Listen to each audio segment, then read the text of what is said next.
नमस्कार दोस्तों, आज फिर आपका लक्ष्य मंत्र में स्वागत है और एक बार फिर मैं आपके सामने देखिएगा। अगला जो हमारा पार्ट है संविधान का है और हमने संविधान के पिछले दो क्लासेस में प्रस्तावना और संविधान सभा पे बात कर लिया था। अभी जो क्लास होगी ये होगी भाग वन पे क्लास होगी। संघ राज क्षेत्र होगा भाग वन आपका। और ये जो क्लास होगा खास तौर पे पुलिस और अन्य एग्जाम बोर्ड एग्जाम को देख के बनाया गया है।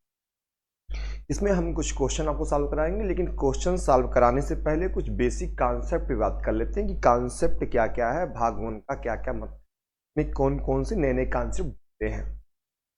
आइएगा हम शुरू करते हैं, भाग वन पे हम बात करना शुरू करते हैं कि क्या है। देखिएगा, पहले तो हम कुछ बेसिक कॉन्सेप्ट बात कर लेते हैं। देखिएगा,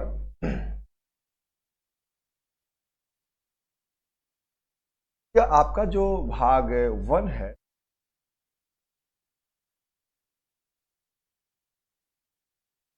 इसमें ये भाग वन में कुल आपके 1 से 4 अनुच्छेद तक बात। भाग वन में कितने अनुच्छेद है, इसका जवाब होगा आपके 1 से लेकर 4। वैसे आपको पता ही होगा जो आपका संविधान है,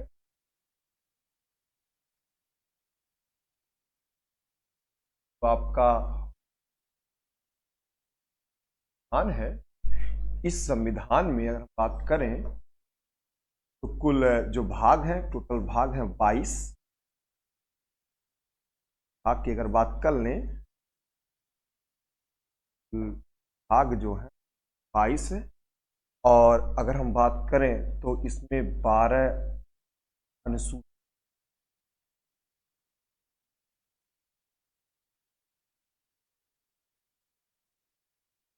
और इसमें जो है आपका 22 भाग 12 अनुसूची और 395 अनुच्छेद। अब मुद्दा ये आता है कि सर ये जो आपका भाग वन है 1 से लेकर 4, यानी अगर हम बात कर लें थोड़ा सा,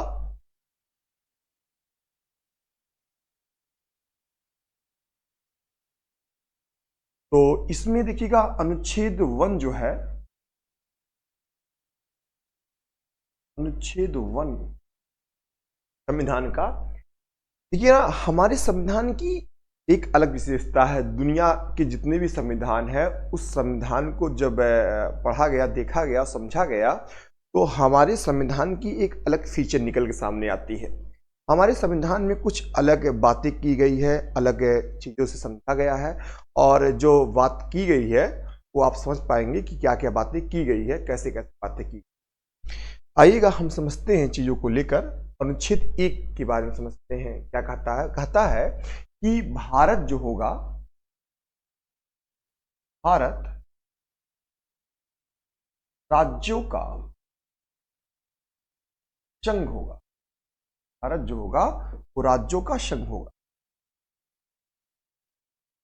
बहुत मजेदार बात कहता है कि जो भारत के 28 राज्य है, पहली बात है, जो भारत के 28 राज्य हैं और 8 केंद्र शासित प्रदेश है, इन्हीं से मिलकर आपका भारत बनेगा। मतलब कि भारत के राज्यों को भारत से अलग होने की आज़ादी नहीं है कि भारत का राज्य जो होगा भारत से अलग हो जाएगा। हाँ, यहाँ पे एक बात आपको समझना होगा कि जो भारत के राज्य हैं, जो भारत के राज्य हैं, वो उनको कुछ शक्तियाँ प्राप्त की गई हैं। ऐसा नहीं कि सब शक्तियाँ केंद्र के पास हैं। अगर भारत राज्यों का संघ होगा तो सब शक्तियाँ केंद्र के पास नहीं है, क्योंकि भारत में अगर देखा जाए कुछ मिलता जुलता जो फीचर है वो फेडरल सिस्टम का है। यानी राज्य के बीच और केंद्र के बीच शक्तियों का एक बंटवारा किया गया है, क्योंकि सूचियां बनाई गई है। आप जब पढ़ते होंगे तो आपने देखा होगा कि कुछ सूचियां हैं। अब कुछ सूचियां हैं तो आपने देखा होगा संघ सूची, आपने देखा होगा संघ सूची, आपने देखा होगा राज्य सूची, आपने देखा होगा समवर्ती सूची।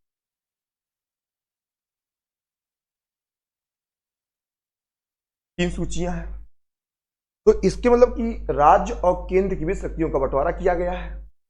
तो यहां भारत राज्यों का संघ तो है, एक कहता है, लेकिन भारत के जो राज्य है उनको शक्ति दी गई है। यानी भारत के राज्य भारत को से अलग तो नहीं हो सकते, लेकिन उनको शक्तियां दी गई हैं। लेकिन अधिकांश जो शक्तियां वो केंद्र के पास है। अब ये जो भारत भाग एक में कहता है, जैसे अनुच्छेद एक में कह दिया कि भारत राज्यों का संघ होगा, ये तो बात समझ में आ गई आपको। लेकिन भारत में कौन कौन राज्य होंगे? झारखंड होगा, पंजाब होगा, छत्तीसगढ़ होगा, क्या कौन से राज्य हैं भारत में? इस बात की जानकारी कहां मिलेगी आपको? तो इस बात की जो जानकारी मिलेगी, वो जानकारी मिलेगी आपको भाग अनुसूची एक में मिलेगी। ठीक है, वो समझिएगा अच्छे से। अनुसूची एक में, अनुसूची एक में, अनुसूची एक में कौन कौन से राज्य शामिल हैं, इस बात की जानकारी मिलती है अनुसूची एक में।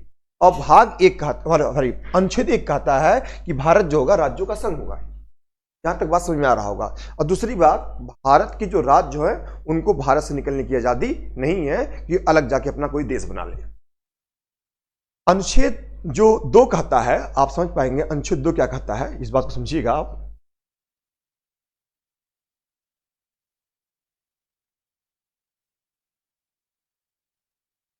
देखिएगा, अनुच्छेद दो कहता है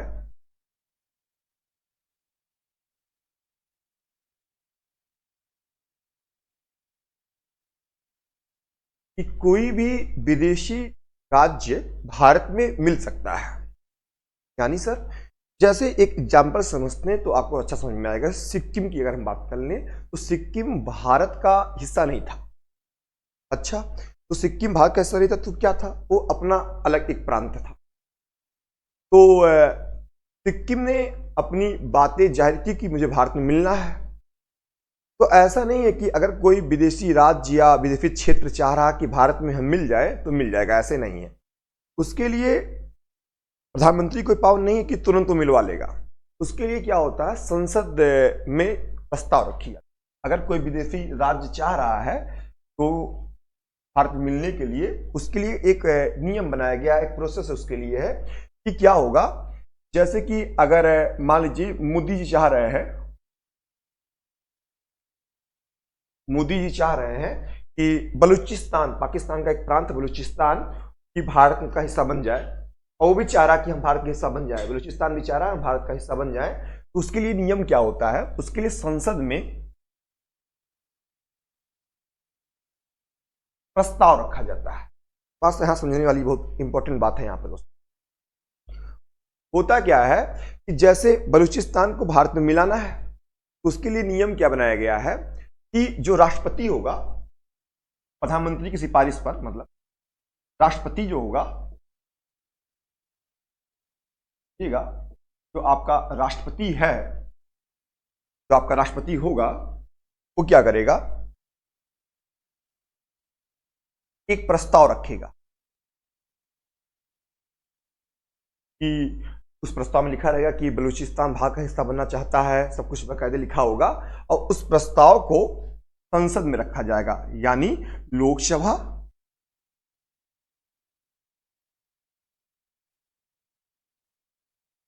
और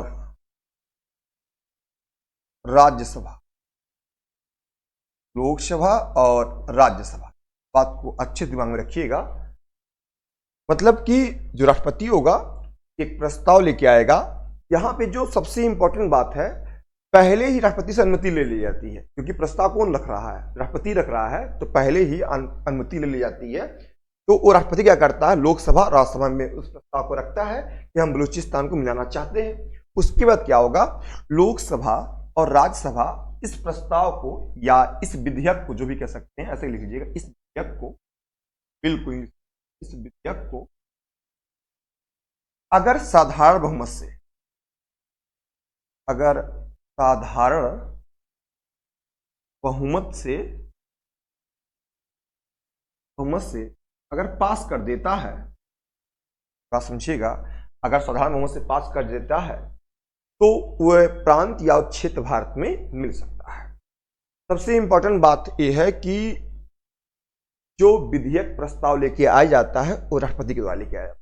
देखिएगा, और जो होते हैं विधेयक प्रस्ताव, उसमें क्या होता है, तो कोई विधेयक या प्रस्ताव लेके आया जाता है, पहले लोकसभा में लेके आया जाएगा, फिर राज्यसभा में लेके जाएगा, फिर कहाँ जाएगा, राष्ट्रपति के पास जाएगा सिग्नेचर के लिए। लेकिन यहाँ पे ऐसी व्यवस्था नहीं की गई है। यहाँ पे पहले राष्ट्रपति उस प्रस्ताव विधेयक को लेके आएगा, लोकसभा राज्यसभा में रखेगा, लोकसभा और राज्यसभा में रखेगा, और लोकसभा और राज्यसभा उस साधारण बहुमत से उसे पास कर देगा।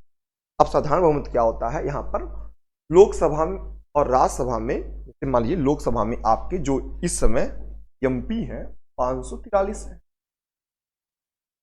अब क्या होगा, उपस्थित हुए मान लीजिए 300, और इस विधेयक के संदर्भ में 280 लोगों ने वोट किया। 280 का आधा, आप समझिएगा, 280 का आधा 140 अब +1। अगर 141 लोगों ने अपनी सहमति जता लिया तो वो प्रस्ताव पास माना जाएगा। यहां पे ये बात समझना है, जान लीजिएगा। तो साधारण बहुमत क्या होता है, उपस्थित, देखिए उपस्थित कितने हुए थे 300, मतदान कितने 280 का आधा 140 +1, 141 लोगों ने अगर बहुमत पे अपनी सहमति जता लिया तो ऐसे प्रस्ताव को क्या माना जाता है, ऐसे प्रस्ताव को कहा जाएगा कि वो पास हो गया। किस बहुमत से पास हो गया, साधारण बहुमत से। सेम कंडीशन से राज्यसभा में है, राज्यसभा भी अगर इसको पास कर देती है तो नया राज्य बन जाएगा। तो हुआ क्या, इंपॉर्टेंट क्वेश्चन देखिएगा यहाँ पे।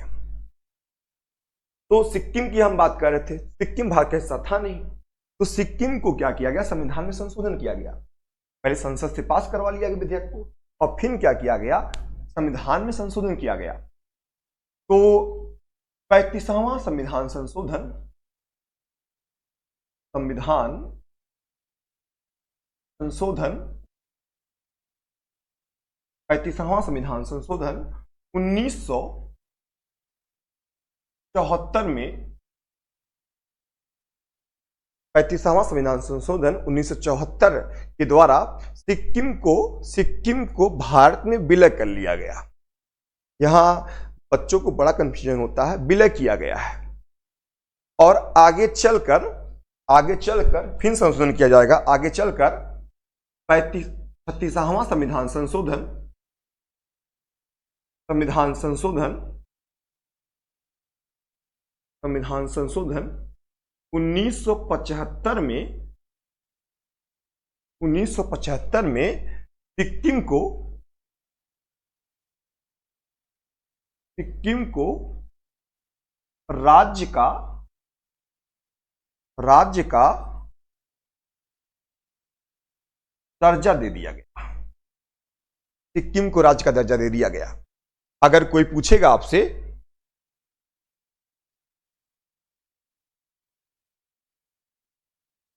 कि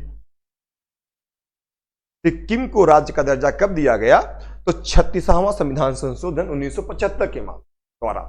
लेकिन विलय कब किया गया था, तो 35वां संविधान संशोधन 1974 के द्वारा। 1974 के द्वारा क्या विलय कर लिया गया था सिक्किम का।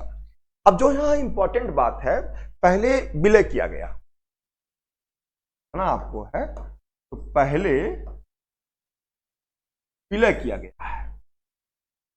1 साल का मौका दिया गया वहां के लोगों को कि आप भारत आइए, भारत आपको अच्छा लगता है नहीं अच्छा लगता है, यहाँ की मिट्टी अच्छी लगती है नहीं अच्छी लगती, यहाँ की मिट्टी की खुशबू अच्छी है नहीं है, तो यहाँ पे आप लोग रहिए, उसके बाद हम सोचेंगे।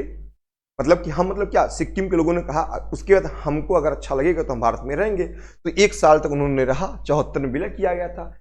1 साल के बाद पूछा गया क्या आपको भारत अच्छा लगा, तो उन्होंने कहा बहुत अच्छा भारत मुझे लगा। तो इसीलिए आगे चलकर 36वां संविधान संशोधन 1975 के द्वारा सिक्किम को राज्य का दर्जा दे दिया गया। ये बात समझ में आपको आ गई होगी। अनुच्छेद 2 का संबंध क्या है, विदेशी राज्य क्षेत्रों को भारत में विलय करने से है। जो अपने यहाँ के जो राज्य नहीं है, जो प्रेजेंट टाइम में अपने यहाँ राज्य नहीं है, जो विदेश के राज्य हैं या कोई अन्य क्षेत्र है, अगर भारत में विलय करना चाह रहा है, मिलना चाह रहा है, तो अनुच्छेद 2 से संबंध उसका होगा। अब यहाँ हमने आपको बहुत महत्वपूर्ण बात बताया था, कोई भी अगर कोई भी विदेशी राज्य या क्षेत्र मिलना चाह रहा है तो उसको संसद के द्वारा मिला जा सकता है। संसद साधारण बहुमत से प्रस्ताव पास करेगा और उसके बाद उस राज्य क्षेत्र को भारत में मिलाया जा सकता है या विलय किया जा सकता है। आइएगा, अब हम समझते हैं अनुच्छेद, अब हम समझते हैं आपका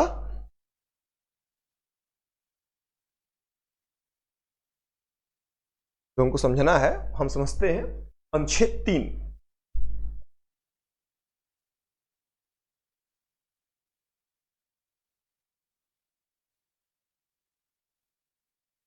अनुच्छेद 3 क्या कहता है समझिएगा, बहुत मजेदार अनुच्छेद है। कहता है संसद, पॉइंट है संसद, वर्तमान राज्य के सीमा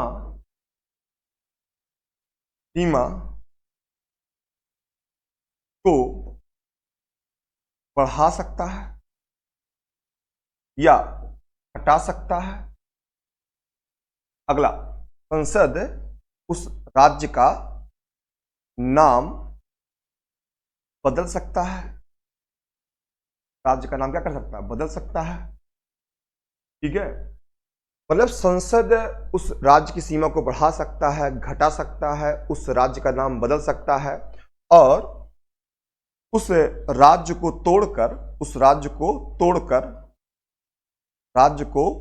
तोड़कर नया राज्य बनाया जा सकता है। नया राज्य बनाया जा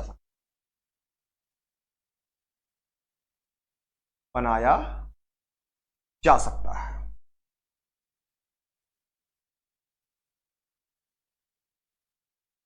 ये बात समझिएगा।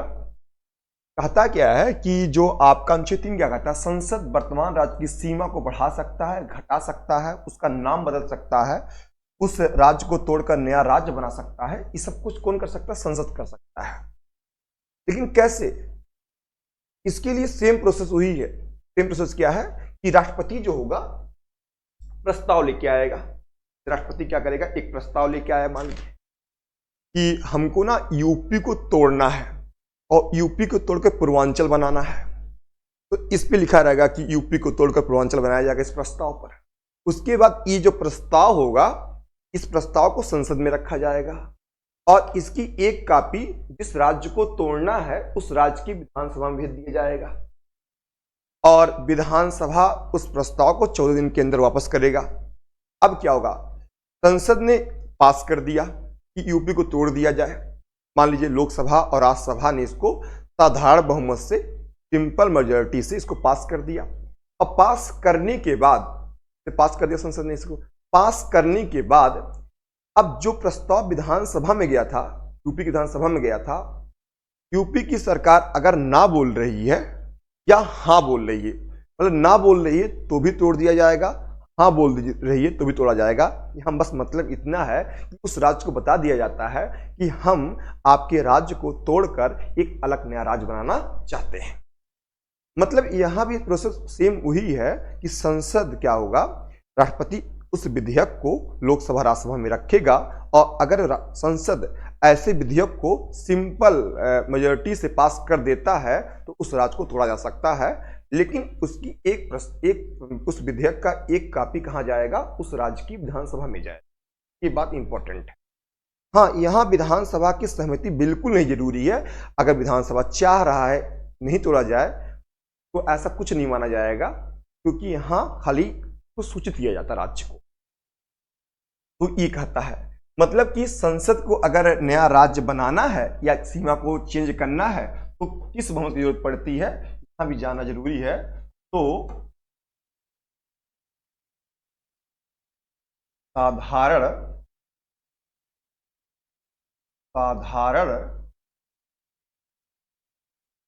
बहुमत से राज्य बनाया जा सकता है। ये बात बिल्कुल आपको समझ में आ गई होगी कि अगर कोई नया राज्य बनाना है तो साधारण बहुमत की जरूरत पड़ती है। और संसद, इसमें जो इंपॉर्टेंट बात है कि ऐसे विधेयक के प्रस्ताव को राष्ट्रपति पहले खुद लेके आता है। ये इसमें ऐसा नहीं होता कि वो प्रस्ताव बाद में जाएगा राष्ट्रपति के पास, ये दिमाग में आपको रखना है। अब जो अनुच्छेद 4 है, जो आपका अंतिम अनुच्छेद इसका, ये क्या कहता है? अनुच्छेद 4 बड़ा जटिल है लोगों के लिए, लेकिन मैं आपको बहुत अच्छे से समझा देता हूं। अनुच्छेद 4 कहता है कि अनुच्छेद 2 और अनुच्छेद 3 में किया गया संशोधन बहुत ध्यान सुनिएगा। अनुच्छेद 2, अनुच्छेद 2 और और और अनुच्छेद 3 में किया गया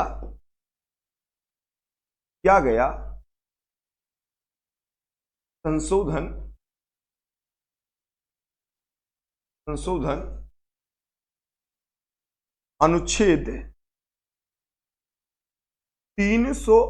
अनुच्छेद 368 के तहत संविधान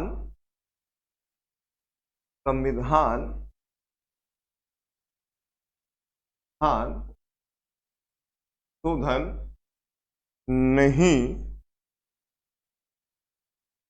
माना जाएगा। ये बात बहुत अच्छे से समझना है मेरे प्यारे दोस्तों कि अगर अनुच्छेद 2 और 3 में किया गया संशोधन अनुच्छेद 368 के तहत संशोधन नहीं माना जाएगा। सर ऐसा क्यों आप कह रहे हैं? क्योंकि जब भी आप अनुच्छेद 368 पढ़ेंगे तो वहां लिखा गया है कि अगर 368 के तहत अगर संशोधन होगा, अगर 368 के तहत संशोधन होगा तो विशेष बहुमत से होगा। किस बहुमत से होगा? विशेष बहुमत से होगा, यानी 2/3 बहुमत से होगा। लेकिन आपने अभी मेरे साथ पढ़ा है कि अनुच्छेद 2 और 3 में जो संशोधन हो रहा है वो किस बहुमत से हो रहा है दोस्तों? आप बताइए किस बहुमत से हो रहा है? साधारण बहुमत से। अगर साधारण बहुमत से हो रहा है तो क्यों संशोधन माना जाएगा? तो नहीं माना जाना चाहिए। वही कह रहा अनुच्छेद 2 और अनुच्छेद 3 में किया गया संशोधन अनुच्छेद 368 के तहत संविधान संशोधन नहीं माना जाएगा। ये बात अनुच्छेद 4 कहता है। तो आपके अनुच्छेद 1, अनुच्छेद 2, अनुच्छेद 3, अनुच्छेद 4 अच्छे से क्लियर हो गया होगा। वीडियो को आप रोककर हर चीजों को समझते चलेंगे तो यकीन मानिएगा कि यहां से आपके कॉन्सेप्ट बड़े अच्छे बन गए होंगे कि कोई भी अगर नया राज्य बनाना है तो राष्ट्रपति पहले विधेयक लेके आएगा, फिर संसद में रखा जाता है। यहाँ ऐसा बिल्कुल नहीं है प्यारे बच्चों कि पहले विधेयक आएगा उसके बाद जाएगा राष्ट्रपति के पास, ऐसा यहाँ पे नहीं। ये अनुच्छेद 2 और 3 के लिए हम बात कर रहे हैं। अब क्या होता है कि राज्यों को देखिएगा, समझिएगा, यहाँ पे जो बहुत इंपॉर्टेंट बात है आपके लिए फिर से बता देता हूं मैं आपको। अगर किसी राज्य, देखिएगा यहां भी ये समझना बहुत इंपॉर्टेंट है कि अगर जो भारत जब आजाद हुआ तो लगभग 600 देसी रियासत थे, लगभग मैं बात कर लेता हूं। तो अधिकांश देसी रियासत भारत में मिल चुके थे, लेकिन जो 3 देसी रियासत था, आपको पता होगा 3 देसी रियासत की अगर बात कर लें, एक था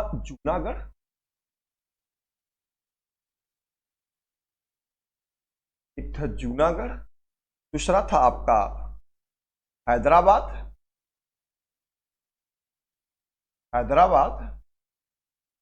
और तीसरा था आपका जम्मू कश्मीर। क्योंकि 3 ऐसे देसी रियासत थे कि आजादी के बाद ये कहा गया था, अंग्रेजों ने बात स्पष्ट तौर पे कहा था, जिस देसी रियासत क्या होता है? ऐसा जगह जहां राजा महाराजाओं का शासन होता है उसे हम क्या बोलते हैं? देसी रियासत बोलते हैं। तो स्पष्ट तौर पे कहा गया था कि अगर जो देसी रियासत भारत में रहना चाहते हैं वो भारत में रहे, जो पाकिस्तान में मिलना चाहते हैं पाकिस्तान में चला जाए, और जो देसी रियासत स्वतंत्र होकर रहना चाहते हैं स्वतंत्र रह सकते हैं। तो इस बात को देखते हुए जूनागढ़, हैदराबाद और जम्मू कश्मीर ने इन्होंने यह निर्णय लिया कि मुझे ना पाकिस्तान में मिलना है ना तो मुझे भारत में मिलना है, मुझे अपना स्वतंत्र प्रांत बन रहना है। अब देखिएगा, थोड़ा सा आप समझिएगा कि भारत में रहकर, ये सब भारत के हिस्से थे, भारत में रहकर अपना अलग रहे, तो ये भी बात उचित नहीं था। लेकिन कहा जाता है लौह पुरुष सरदार पटेल ने देशी रियासतों को मिलाने में अपनी बहुत बड़ा योगदान निभाया। जान लीजिएगा। अब हुआ क्या, कभी कभी क्वेश्चन पूछता है, जम्मू कश्मीर को विलय पत्र के द्वारा भारत में मिलाया गया था। जम्मू कश्मीर को विलय पत्र के द्वारा भारत में मिलाया गया था। हुआ क्या, जब देश आजाद हुआ तो वहां के जो जम्मू कश्मीर के राजा थे, राजा हरि सिंह, हाँ बात समझना है, कौन थे, राजा हरि सिंह। और हरि सिंह ने भारत में मिलने से इनकार कर दिया था। तो जब राजा हरि सिंह ने भारत में मिलने से इनकार कर दिया तो मामला क्या हुआ, यहाँ पे जो मामला समझना है, तो वो अपना अलग प्रांत बन के रह रहे थे, मतलब का जम्मू कश्मीर। अब 1948 में क्या हो गया, 1948 में हमला हो गया पाकिस्तान का। जब पाकिस्तान में हमला हो गया तो ये लोग भागते हुए राजा हरि सिंह कहाँ पे चले आए, दिल्ली आए। और दिल्ली आए, नेहरू से बोला कि हमको ना मदद चाहिए। सरदार पटेल ने बिल्कुल कहा कि मदद नहीं करनी है जब तक ये लोग विलय पत्र में साइन नहीं करते, हम भारत का हिस्सा बनना चाहिए। तो हुआ क्या, ये लोग ने विलय पत्र में साइन किया, राजा हरि सिंह ने, तो भारतीय आर्मी गई और सहायता की, और सहायता करने के बाद इसीलिए विलय पत्र के द्वारा इसको मिला लिया गया। जूनागढ़ का जो मामला है, जूनागढ़ भारत में मिलना नहीं चाह रहा था। तो सरदार पटेल ने कहा कि जूनागढ़ के राजा से कहा कि आप मिलना क्यों नहीं चाहते हैं। कहा कि हम तो मिलना चाहते हैं या नहीं चाहते हैं, लेकिन हमारे यहाँ का जो जनता वो भी नहीं मिलना चाहता है। तो पटेल ने कहा अगर ऐसी बात है ना, तो जनता के सामने हम एक जनमत संग्रह करा लेते हैं, जनता का क्या मन जान लेते हैं। जनता ने कहा कि हम भारत में मिलना चाहते हैं, तो जनमत संग्रह के द्वारा, जनमत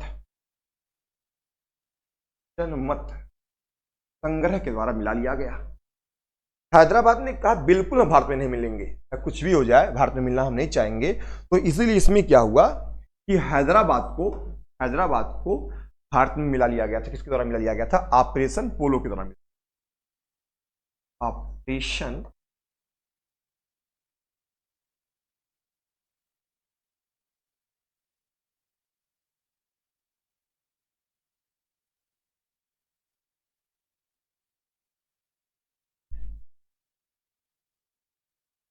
ऑपरेशन पोलो के द्वारा मिला, पोलो के द्वारा। ये बात बिल्कुल सही। तो और कई सारी बातें इसमें है। तो अंतिम में क्या होता है कि राज्य भारत में मिलना नहीं चाहते, तो सब मिल गए। उसके बाद कई राज्य चाह रहे थे कि अब मैं अलग राज्य बन पाऊं, क्योंकि क्या हुआ था, भाषा अलग अलग था, तो भाषा के आधार पे कई राज्यों को मिलाया गया। लेकिन आप समझिएगा, भाषा पे बनने वाला जो पहला राज्य है वो है आंध्र प्रदेश। आंध्र प्रदेश बना क्यों था, क्योंकि एक व्यक्ति थे श्री रामुलु, तो श्री रामुलु की मौत हो जाती है। वो आंदोलन कर रहे थे कि भाषा के आधार पर नया राज्य बनाना चाहिए। इस बात को लेकर आंदोलन चल रहा था। और 1953 में, मुझे याद आ रहा है, 1953 में आंध्र प्रदेश राज्य बनाया गया था। अगर तेलुगु भाषा के आधार पर जो पहला राज्य बनाया गया था वो बनाया गया था आंध्र प्रदेश। लेकिन कोई पूछे कि सबसे पहले कौन सा समिति बनी थी, तो सबसे पहले भाषा के लिए जो कमेटी बनी थी वो बनी थी एस.के. धर समिति बनी थी। और एस.के. धर समिति ने बनी थी 1948 बनी थी। और इस समिति ने जून में अपना रिपोर्ट दिया था। इस समिति को बनाने का काम किया था जवाहरलाल नेहरू ने। और समिति ने रिपोर्ट दिया और कहा कि भाषा के आधार पर नया राज्य बनाने की जरूरत नहीं है। इन कई सारी समितियां बनती हैं, अंतिम में फजल आयोग बनता है। अब फजल आयोग ने बाद में कहा कि भाषा के आधार पर नया राज्य बनाया जा सकता है, लेकिन ये जरूरी नहीं है कि एक भाषा के आधार पर एक राज्य बनाया जाए। अंतिम में राज्य पुनर्गठन आयोग 1956 लेके आया गया और भाषा के आधार पर कुछ राज्य बनाए भी गए। तो वो सब बात हम करते रहेंगे, लेकिन आइएगा हम कुछ क्वेश्चन पे कर लेते हैं। जो मेन क्वेश्चन है उससे आपका कॉन्सेप्ट क्लियर हो जाएगा। मुझे ऐसा है, मुझे लग रहा हो कि आपको ये बातें समझ में आ गई होगी। आइएगा हम क्वेश्चन पे चलते हैं डायरेक्ट। देखिएगा, बहुत प्यारा क्वेश्चन है आपके सामने। कह रहा है संघ के प्रथम, मतलब कि पहले अनुच्छेद के अनुसार भारत है। अगर अब मैं यहाँ पे बहुत समझाऊंगा नहीं, क्योंकि समझा चुका हूं। तो भारत जो है वो है राज्यों का संघ है। राज्यों का क्या है, संघ है। अभी आइएगा, अगला क्वेश्चन क्या कह रहा है? अगला क्वेश्चन कह रहा है कि नए राज्य की स्थापना स्थापना करने की किस नए राज्य की स्थापना करने की विधायी शक्ति निम्नलिखित किसे प्राप्त है?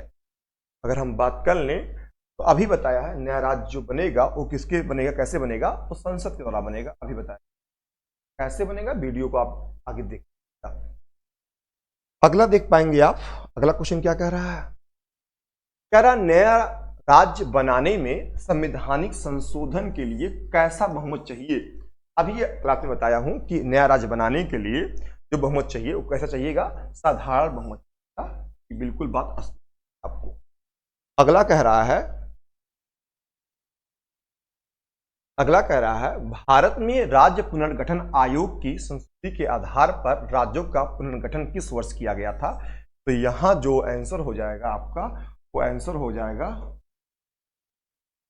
जाएगा 1956 में किया गया था। अभी थोड़ा इस पे किया था बाद में। देखिएगा दोस्तों, क्वेश्चन को देखते रहिएगा और बहुत प्यार से मैं आज आपको पढ़ा रहा हूं, समझते रहिएगा एक चीज। 1956 में राज्यों का पुनर्गठन करने से पूछ रहा कितने राज्य थे पहले, तो आपको बता दें 14 राज्य थे और 6 1956 में आपका 14 राज्य था और 6 केंद्र शासित प्रदेश। आइएगा आगे हम बात कर लेते हैं। कह रहा निम्नलिखित में से कौन सा संघ शासित प्रदेश नहीं है, यानी यूटी नहीं। आपको पता होगा लक्षद्वीप एक यूटी है, दादरा यहाँ रहेगा, दादरा रहेगा, दादरा एवं नगर हवेली भी एक यूटी है और पुडुचेरी भी यूटी है। लेकिन नागालैंड जो है एक राज्य है, ना कि एक यूटी है। इसका राइट आंसर जाएगा नागालैंड।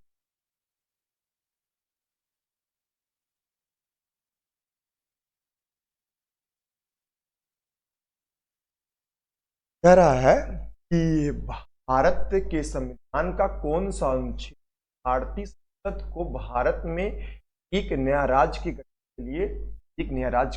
गठन के लिए दिया गया है? आंसर हो जाएगा अनुच्छेद। कोई नया राज्य भारत में मिलना चाह रहा है, कैसे बन सकता है? ये किस बहुमत से? साधारण बहुमत से। अगला कह रहा है भाषाई प्रांतीय आयोग का गठन जून 1948 में किस अध्यक्षता में किया गया था? तो मैंने अभी बताया था कि पहले भाषा के आधार पे जो समिति बनी थी, जो आयोग बना था, वो इसकेधर आयोग बना था। और इसकेधर आयोग जो बना था 1948 में बना था, 1948 बना था। और इस आयोग को बनाने का काम किया था जवाहरलाल नेहरू ने।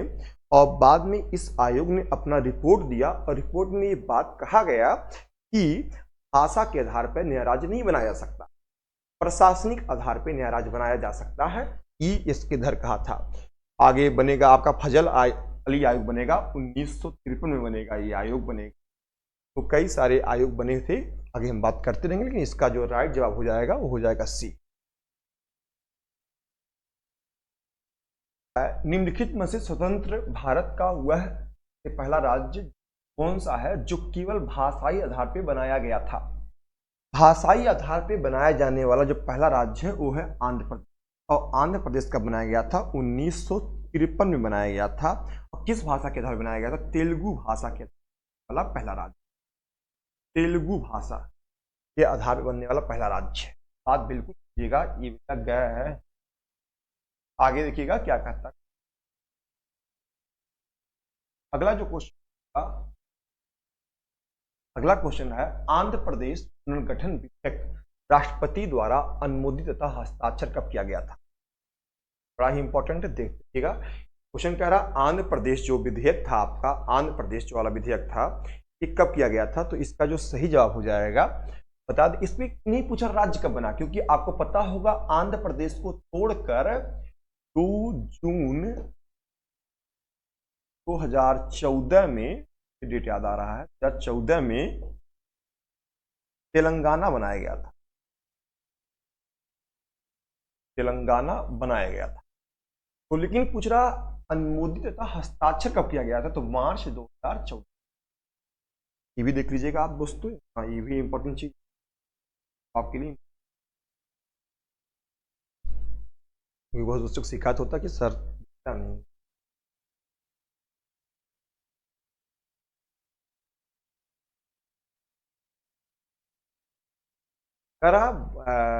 भारत में वर्तमान में राज्य एवं केंद्र शासित प्रदेश की संख्या है। तो आप देख पाएंगे कि भारत में जो राज्य और यूटी है यानी केंद्र शासित प्रदेश, उनकी संख्या जो है वो 8 राज्य है और 8 केंद्र शासित प्रदेश है। अब 8 राज्य और आपको मैं होमवर्क देता हूं कि 8 जो यूटी है आपका, इस यूटी कहाँ कहाँ पर है, मैप पर आप ढूंढिएगा यूटी कहाँ है और इनकी राजधानी क्या क्या है और किस यूटी को अभी जल्दी में मिलाया गया। ये आपका होमवर्क है, ये आप बिल्कुल भेज सकते हैं कमेंट करके लक्ष्य मंत्रा के चैनल पे, और इसका भाई हम कर देंगे बाद में।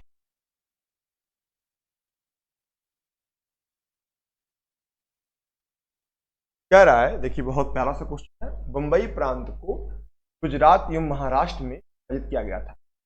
यहाँ पे मामला ये है, पहले एक बंबई प्रांत था और 1960 में ऊपर का प्रांत बन गुजरात और नीचे का प्रांत बन महाराष्ट्र। तो 1960 में 2 और नए राज्य बन गए थे। तो 2 राज्य को 1960 में, एक बनता है महाराष्ट्र। पहले बंबई प्रांत था, बंबई प्रांत को महाराष्ट्र बनाया और गुजरात बनाया। कब बनाया गया था? 1960 में।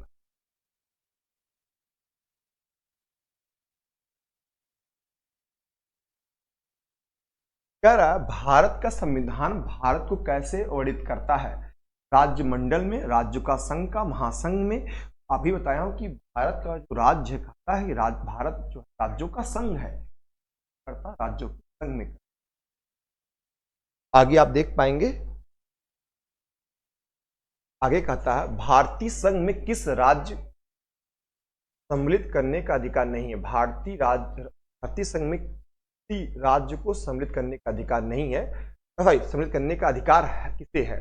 सम्मिलित करने का अधिकार किसे है? तो इसका आंसर को किस बहुमत से? साधारण बहुमत। अगला कह रहा है, ठीक है, अगला क्या कह रहा है? अगला कह रहा है राज्यों में पुनर्गठन संबंधित विधेयक को संसद करने से पूर्व किसकी सहमति प्राप्त करना आवश्यकता है? तो जो सही जवाब हो जाएगा, अभी मैंने जब स्टार्टिंग में वीडियो बताया था राष्ट्रपति।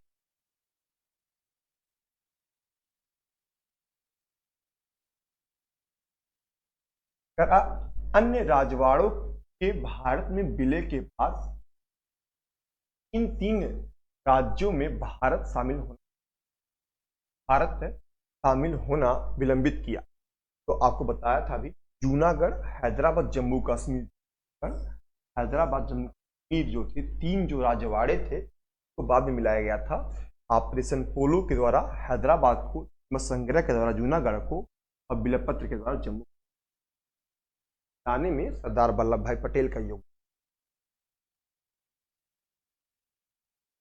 अगला कह रहा है 500 से अधिक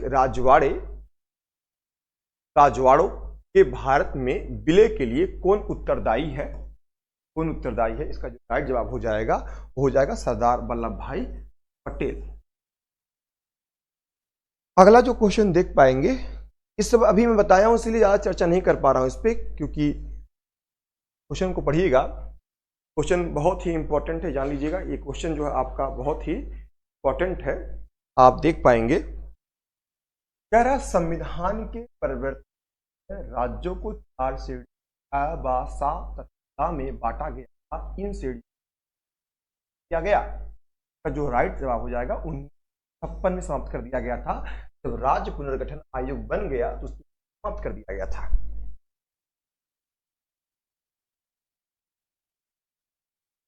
कह रहा भाषाई आधार पर गठित भारत का प्रथम राज्य कौन? इसका जो सही जवाब हो जाएगा आप दोस्तों बता पाएंगे, आंध्र प्रदेश कब बना था? 1953 में बना था दोस्तों। किस आधार पर? तेलुगु भाषा के वाला ये पहला राज्य है।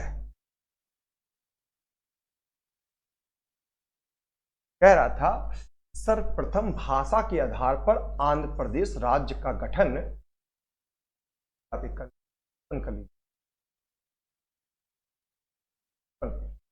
में हुआ था। इसके पूर्व एक आंदोलन हुआ था। इस आंदोलन में किसकी मृत्यु हो गई थी? अभी बताया हूं। आंदोलन में पुत्री श्री रामलू जी की क्या हो गई थी? मौत हो गई। 56-57 दिन तक लगातार आंदोलन पे रहे थे, भूख हड़ताल पे रहे थे। इनके मरने की वजह से पूरे देश, पूरे दक्षिण भारत में एक बहुत बड़ा आंदोलन खड़ा हो गया और अंतिम आनंद में नेहरू जी को नया राज्य बनाना पड़ा और इसीलिए भाषा के आधार पर 1953 में जो राज्य बनता है वो आंध्र प्रदेश बनता है। आइएगा अगला क्वेश्चन क्या कह रहा है? अगला क्वेश्चन कह रहा है राज्य पुनर्गठन आयोग का गठन किस वर्ष किया गया था? इसका जो सही जवाब हो जाएगा, राज्य पुनर्गठन आयोग का गठन किस वर्ष किया गया था? इसका तो मेरे हिसाब से इस विकल्प के अनुसार जाएंगे तो 1953 हो जाएगा। मुझे लगता है कि जवाब हो जाएगा 1956 हो जाएगा आयोग का। नहीं 53 ही होगा। अगला क्या कह रहा है देखिएगा, कह रहा है भाषागत आधार पर राज्यों के पुनर्गठन के लिए भाषा सरकार ने दिसंबर 1953 में राज्य पुनर्गठन आयोग की थी। इसकी रिपोर्ट के आधार पर 1956 में राज्य पुनर्गठन नियम संसद ने पारित किया। इस आयोग के अध्यक्ष को अभी बताया था, इस आयोग के अध्यक्ष वो होंगे फजल अली जो थे आपके आयोग के अध्यक्ष थे। इस आयोग में 2 लोग और थे। तो क्या और थे? कुल 3 लोग। ठीक है, क्लास की होंगी तो हमको बताया जाता है कि 2 लोग इसमें एम पडिक्कर और टून ऐसे करके एक लोग और थे, नाम आ नहीं रहा दिमाग में। कह रहा है निम्नलिखित में से कौन एक संघ शासित प्रदेश नहीं है? संघ शासित नहीं है मतलब यू, आप बताइएगा। लक्षद्वीप यू, निकोबार एक है, पांचोरी है। इसमें उत्तर प्रदेश क्या है? यू। क्या बाबू है? राज्य। अगला अगर हम बात कर लेते हैं क्वेश्चन पे, इस वर्ष गोवा सहित अन्य पुर्तगाली बस्तियों को भारतीय संघ का राज्य क्षेत्र। ये क्वेश्चन बहुत ही इंपॉर्टेंट है आपके लिए। मेरा किस वर्ष की बात कर रहा है कि गोवा पे पुर्तगालियों का कब्जा था और उसका क्या बनाया गया? संघ क्षेत्र बनाया 62।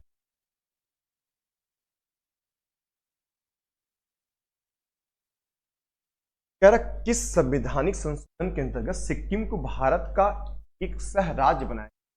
राज्य की बात नहीं कर रहा है, कब कह रहा, कब विलय किया गया था। राज्य की बात ये नहीं कह रहा कब राज्य का दर्जा दिया गया, सह राज्य बनाया गया था। विलय कब किया गया था?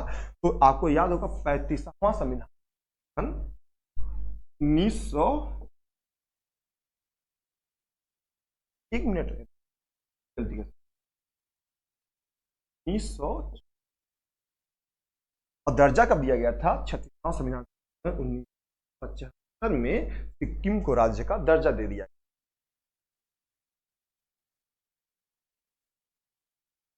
कह रहा हिमाचल प्रदेश को राज्य का दर्जा कब प्राप्त किया गया? देखिएगा क्वेश्चन कह रहा है हिमाचल प्रदेश को राज्य का दर्जा कब दिया गया था। एक क्वेश्चन देखिएगा, आपको बता दें पंजाब क्षेत्र से अलग करके 1971 में हिमाचल प्रदेश को राज्य का दर्जा दिया गया था। कब हो जाएगा? 71।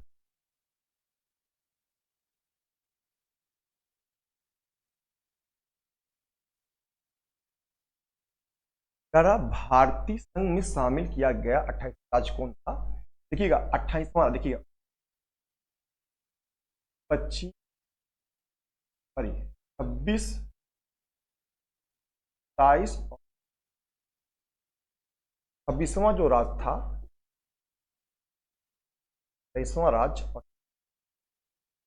आपको पता होगा, देख पाएंगे आप, जो आपका 26वां राज्य है, 26वां जो राज्य है वो है छत्तीसगढ़। कब बनाया गया था? तो बनाया गया था 1 नवंबर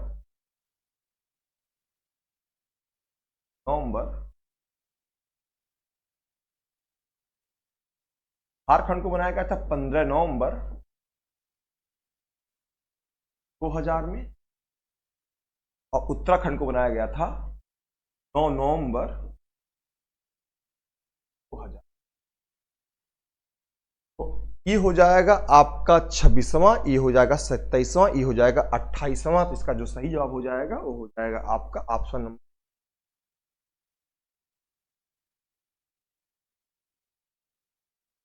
क्वेश्चन कह रहा है झारखंड राज्य का गठन कब किया गया था। अभी बताया हूं, झारखंड कब बनाया गया था, 15 नवंबर 2000। देख पाएंगे आज का क्वेश्चन यहां तक था, और ये वीडियो आपके लिए काफी अच्छा होगा, आप अच्छा समझ पाए होंगे और आपने पूरे कॉन्सेप्ट को समझा होगा। तो आज के लिए बस इतना, फिर नेक्स्ट वीडियो में